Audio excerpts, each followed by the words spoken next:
Xin kính chào quý vị, chào mừng quý vị đến với chương trình Sống Khỏe của bác sĩ Win Tran được phát trực tiếp trên kênh YouTube chính thức của tôi là Dr. Win Tran Official.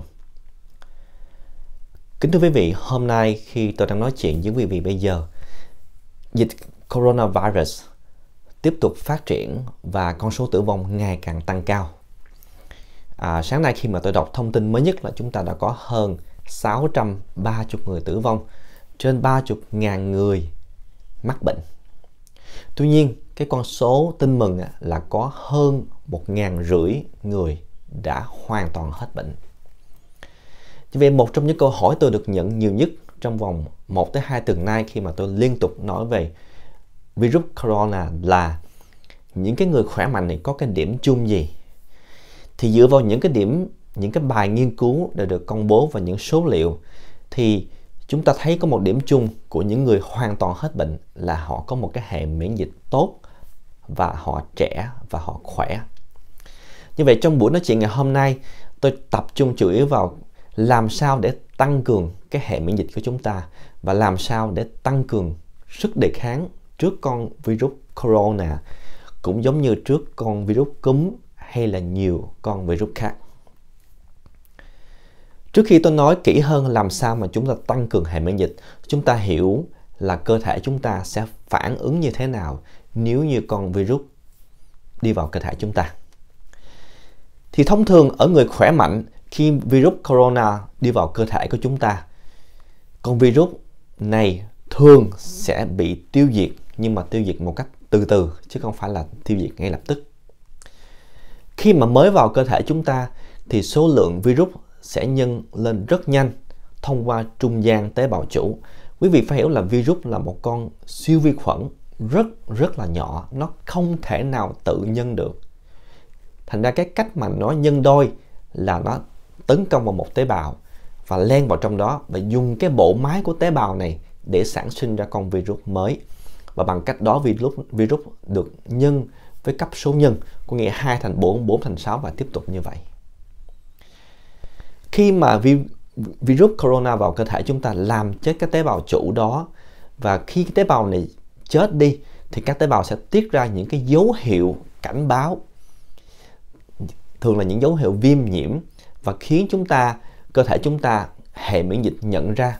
Và đây là lúc chúng ta bắt đầu có những cái triệu chứng, những cái cảm giác mà chúng ta có được thông dụng khi mà chúng ta mắc bệnh cảm cúm là tại vì con virus cúm vào cơ thể chúng ta.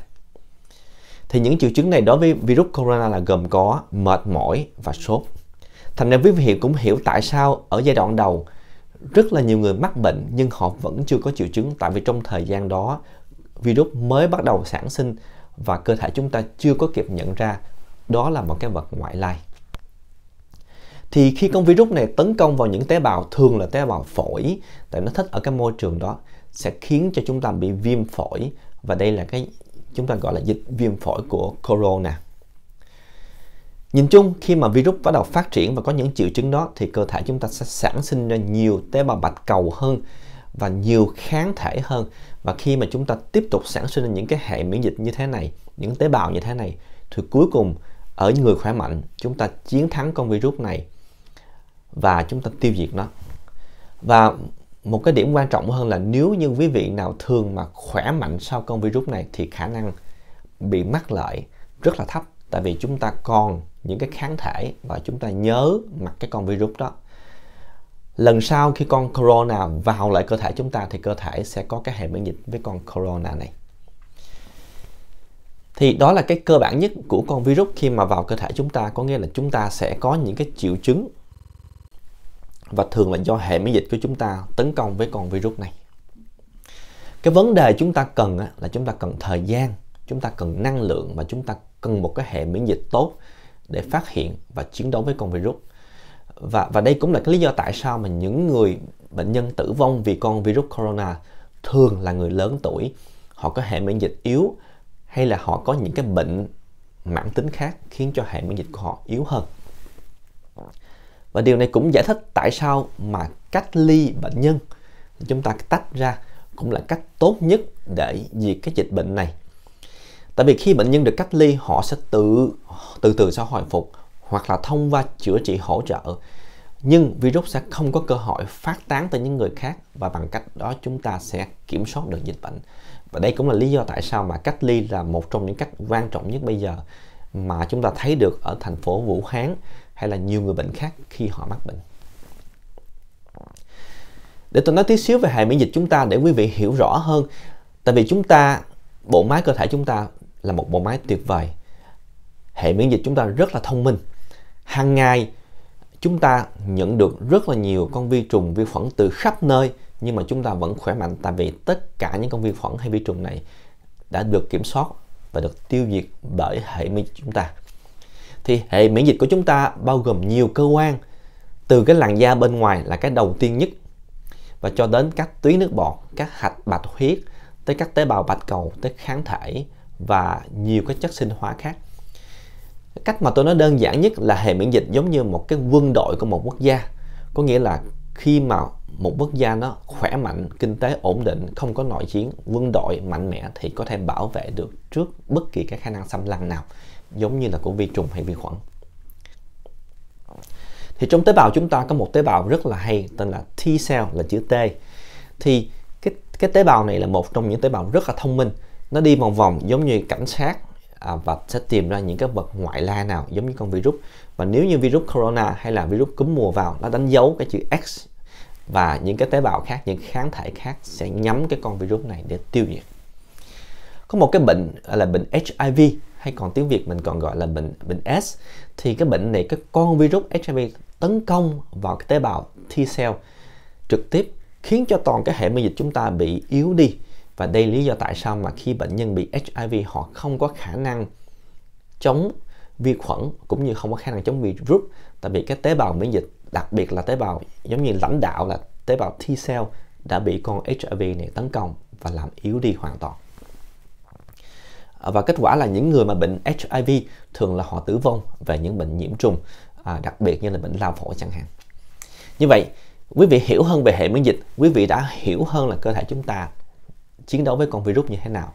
Bây giờ nói vào cái phần quan trọng nhất là làm sao chúng ta có thể cải thiện hệ miễn dịch. Thì cái đầu tiên nhất và cái quan trọng nhất của cái việc cải thiện hệ miễn dịch của chúng ta là chúng ta chọn lối sống lành mạnh. Cái này rất là quan trọng. Tại vì khi mà chúng ta có một lối sống lành mạnh, chúng ta sẽ cải thiện được rất là nhiều thứ. Tại vì hệ miễn dịch là một cái hệ mà làm việc chung với nhiều hệ cơ quan khác.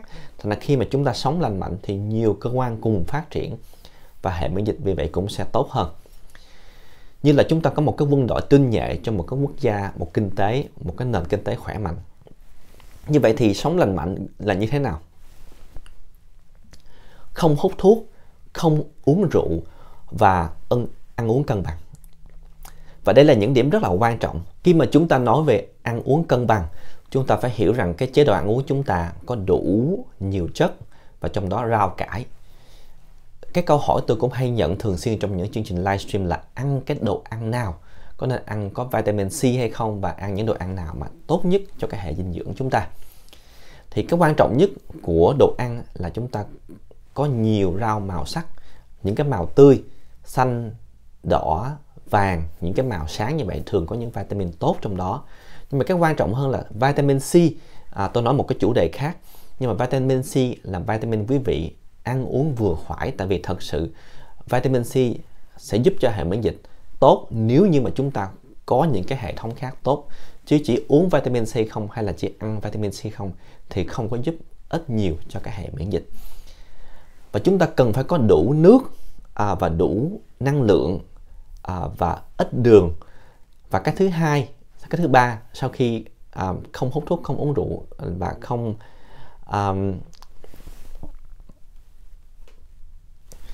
là chúng ta tập thể dục.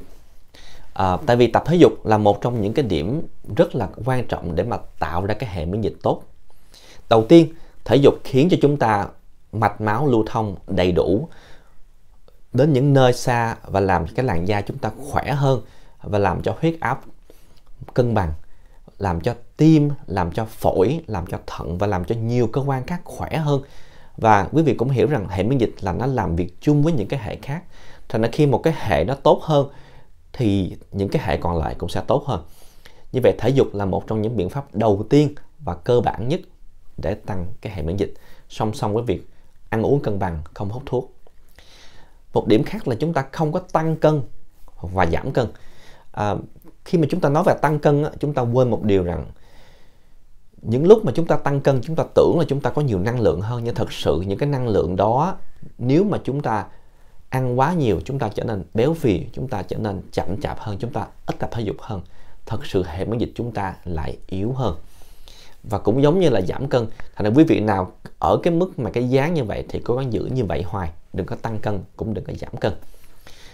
Một điểm kế tiếp là ngủ đủ giấc. Giấc ngủ là một trong những cái thành phần cực kỳ quan trọng cho hệ miễn dịch.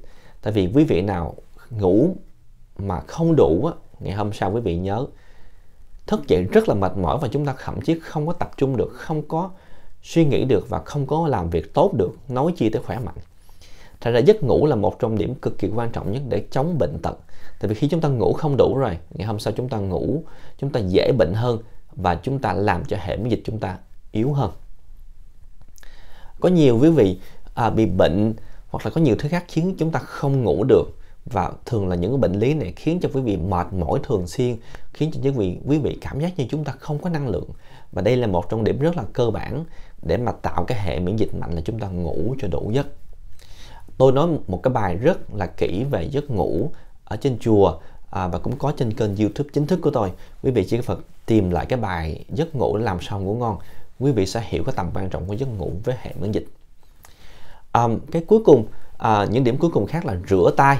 Đây là cái điểm cực kỳ cơ bản hồi xưa giờ rồi, chứ không phải là có cái con corona là chúng ta mới quan trọng. Nhưng mà rửa tay, nhớ rửa lâu đủ, và giữa những cái khớp tay, giữa những cái như thế này, và cái quan trọng đầu ngón tay chúng ta rửa. Tôi đã cũng làm một cái video cùng chung với chị Kỳ Duyên về cái cách rửa tay, nhưng mà kỹ hơn quý vị sẽ thấy là cái đầu ngón tay phải rửa cho kỹ. Và ăn thức ăn nấu chín, tại vì bây giờ chúng ta có nhiều điều không biết về con corona. Có một số thông tin cho thấy rằng virus này có thể lây qua những cái đường gọi là hậu môn đường miệng, có nghĩa thông qua đường ăn uống. Tới bây giờ thì chúng ta chưa thấy những cái case đó. Tuy nhiên cái việc mà rửa tay và ăn uống nấu chín là cực kỳ quan trọng để ngăn ngừa con virus này. Điểm cuối cùng là hạn chế stress và áp lực. Tại vì stress là một trong những cái điểm khác khiến cho chúng ta bị yếu đi. Chúng ta lo nghĩ nhiều và chúng ta không ngủ được. Chúng ta lo nghĩ nhiều quá, chúng ta sợ, chúng ta không ăn uống được, và cuối cùng khiến cho hệ miễn dịch chúng ta yếu đi. Tuy nhiên tôi cũng nói tí xíu về stress, là có những stress nó làm cho quý vị khỏe hơn, quý vị mạnh hơn. Và chủ đề stress là một chủ đề cũng thú vị trong y khoa, tại vì stress cũng giống như rượu đỏ. Có nghĩa ở một cái mức giới hạn thì stress làm chúng ta khỏe hơn, tại vì stress kích thích cái hệ miễn dịch, khiến hệ miễn dịch phải mạnh hơn. Nhưng mà quá nhiều stress thì nó sẽ khiến chúng ta hại. Thành ra cái stress đó, ví dụ như là chúng ta học bài thi, hay là chúng ta stress để làm cái gì đó, tới khi mà chúng ta đạt được, chúng ta vào được trường y khoa, hay là chúng ta thi xong cái này, chúng ta thấy đỡ hơn. Tại vì cái stress đó là cái stress tốt. Cái stress xấu là cái stress mà nó triền miên, nó khiến chúng ta không có đường ra, chúng ta dính vô những cái suy nghĩ, những cái lo lắng, những cái khiến cho chúng ta thấy buồn chán, dẫn đến trầm cảm. Thì tất cả những cái stress này nó sẽ làm cho hệ miễn dịch chúng ta yếu hơn. Một cái điểm khác là quý vị sẽ nhận được rất là nhiều các quảng cáo trên TV, trên báo đài gần đây là uống cái này, ăn cái thuốc này, thực phẩm chức năng này sẽ tăng cường hệ miễn dịch. Cái câu trả lời của tôi khi mà nhận những câu trả lời này là tôi nói là cho tới bây giờ chúng ta chưa có những cái nghiên cứu nào, thậm chí không có đủ thông tin để khẳng định là những cái chất này hay là những cái thực phẩm chức năng này có tác dụng tăng cường hệ miễn dịch.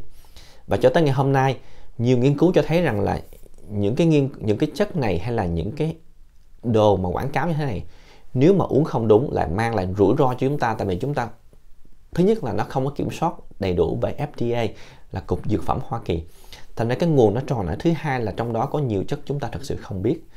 Và cái điểm cuối cùng là một cái nghiên cứu, và tất cả những cái bài tôi nói chuyện trên YouTube như thường là đều có những cái link nghiên cứu từ những cái trung tâm hay là những cái nguồn đáng tin cậy để quý vị có thể tham khảo và chia sẻ.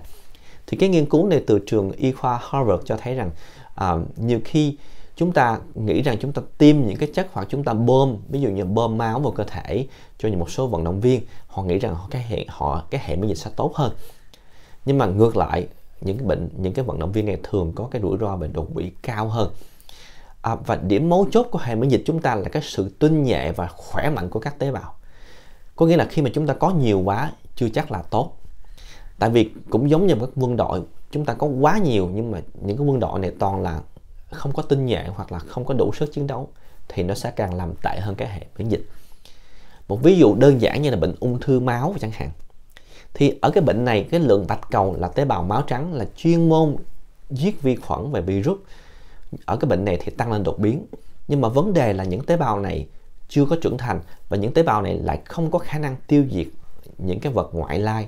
Thành ra nó làm cho hệ miễn dịch chúng ta tuy rằng có nhiều tế bào miễn dịch nhưng mà rất là yếu. Và một điểm trớ trêu là những bệnh nhân mắc bệnh ung thư máu thường hay bị tử vong tại vì nhiễm trùng, tại vì họ không có đủ khả năng đề kháng mặc dù họ có rất là nhiều tế bào đề kháng. Nói như vậy để quý vị hiểu rằng là hệ miễn dịch là một trong những hệ rất là khó để chúng ta hiểu. Và cho tới ngày hôm nay, bản thân tôi cũng là một bác sĩ chuyên khoa về hệ miễn dịch là cơ xương khớp, thì chúng tôi nhận ra là những cái nghiên cứu y khoa gần đây cho thấy là chúng ta biết rất ít về hệ miễn dịch. Và sắp tới đây hệ miễn dịch là một trong những cái chủ đề hot trong y khoa. Là cách đây một vài năm quý vị cũng biết là giải Nobel Prize đã được cho những chuyên viên về hệ miễn dịch. Tại vì những gì mà chúng ta biết về hệ miễn dịch cho tới ngày hôm nay là không có nhiều. Như vậy, cho tới bây giờ chúng ta vẫn chưa tìm được câu trả lời chính xác là chúng ta cần bao nhiêu loại tế bào miễn dịch và cái loại nào tốt nhất. Thành ra trước khi mà quý vị nghe những cái quảng cáo hoặc là uống những cái thuốc mà người ta nói là quý vị có thể tăng hệ miễn dịch, khoan tin cái đó. Tại vì chúng ta chưa có bằng chứng. Cách tốt nhất là quý vị tự tạo ra cái hệ miễn dịch tự nhiên của mình thông qua những cái điểm tôi nói ở trên là sống lành mạnh, ăn ngủ đầy đủ và tập thể dục và không có stress, không có hút thuốc. Đó là những cái điểm quan trọng nhất. Và cuối cùng tôi nói tí xíu về chích ngừa vaccine, tại vì chích ngừa là một trong những cách tốt nhất để cải thiện hệ miễn dịch. Tôi nói trong những cái video trước về vaccine rồi, nhưng mà nói tóm lại vaccine là gì? Là chúng ta chích một phần của con vi khuẩn hay con virus vào cơ thể, mà cái con này là nó chết rồi, một phần thôi. Ví dụ như là con voi, chúng ta đưa cái lỗ tai hay đưa cái vòi nó vô cơ thể thôi. Khi mà đưa như vậy thì cơ thể chúng ta phản ứng bằng cách tạo ra những cái kháng thể, những cái tế bào miễn dịch mà nhắm vào cái lỗ tai đó, nhắm vào cái đuôi voi hay con voi đó. Thì khi mà lần sau á, cái con virus đó chẳng may vào được cơ thể chúng ta, giống như nguyên con voi xuất hiện, thì những cái tế bào này nhớ, thành ra họ sẽ tìm cách họ tấn công ngay từ đầu, không để cái con voi, cái virus hình con voi này phát triển ra và lan ra. Thì đó là cách mà chúng ta chích ngừa nhiều cái virus hay là nhiều cái vi khuẩn khác. Có nghĩa là chúng ta tạo ra một cái bộ nhớ những tế bào hệ miễn dịch mà ngăn ngừa bệnh nếu như những cái vi khuẩn hay là những con virus này chẳng may vào được cơ thể của chúng ta. Thì các nghiên cứu cho thấy là ví dụ như là chích ngừa viêm phổi, thì nghiên cứu từ Trung tâm Kiểm soát Bệnh tật Hoa Kỳ CDC năm 2010 cho thấy là những cái vaccine này hàng năm đã bảo vệ khoảng 30.000 bệnh nhân mắc viêm phổi và ngăn ngừa ít nhất là 3.000 người chết vì căn bệnh này. Nói như vậy để quý vị thấy rằng là nếu như quý vị tại Hoa Kỳ hay tại Việt Nam, quý vị nên đi chích ngừa viêm phổi nếu như quý vị cần phải chích. Và một điểm khác là một nghiên cứu khác về nhi khoa cho thấy là nếu mà chúng ta chích ngừa cảm cúm influenza thì chúng ta giảm được tỷ lệ tử vong tới 51%. Và tất cả những con số này tôi đều có post trên link YouTube để quý vị theo dõi. Nói tóm lại, trong buổi nói chuyện ngày hôm nay, quý vị hiểu rằng virus corona hay bất kỳ cái virus hay vi khuẩn nào khác sẽ bị cái hệ miễn dịch khỏe mạnh của chúng ta tiêu diệt nếu như những con virus này chẳng may vào. Cái điểm quan trọng nhất là cách ly bệnh nhân và ngăn ngừa bệnh qua đường hô hấp, rửa tay, đeo, tháo mặt nạ đúng là cách tốt nhất để chiến đấu với cái dịch virus corona. Chúng ta bình tĩnh, chúng ta theo dõi, nhưng mà chúng ta không quá phải lo sợ. Tại vì khi mà chúng ta hiểu rõ hơn cách hệ miễn dịch tấn công với virus, đặc biệt con corona, thì quý vị sẽ hiểu rằng cách tốt nhất mà chúng ta ngăn ngừa bệnh chính là bảo vệ sức khỏe chúng ta, tăng cường hệ miễn dịch. Hệ miễn dịch chúng ta giảm dần theo tuổi tác, thành ra chúng ta ngoài cái việc chọn lối sống lành mạnh thì chúng ta cũng nên suy nghĩ tới việc chích ngừa vaccine để tăng cường khả năng miễn dịch. Cảm ơn quý vị đã theo dõi chương trình Sống Khỏe với bác sĩ Win Tran, và mời quý vị đăng ký trực tiếp vào kênh YouTube của tôi. Và nhân đây tôi cũng xin thông báo là kênh YouTube chính thức của bác sĩ Win Tran chỉ có một kênh là tôi, và quý vị thấy cái dấu logo này. Và tất cả những thông tin từ những cái nguồn YouTube khác hay tất cả những thông tin khác và chúng tôi xin không có chịu trách nhiệm, tại vì đó không phải là phát ngôn chính thức của tôi. Thành ra quý vị nhớ tìm hiểu các nguồn thông tin cho chính xác và đăng ký vào kênh YouTube của tôi để được nghe những thông tin chính thức từ phía tôi. Xin cảm ơn quý vị.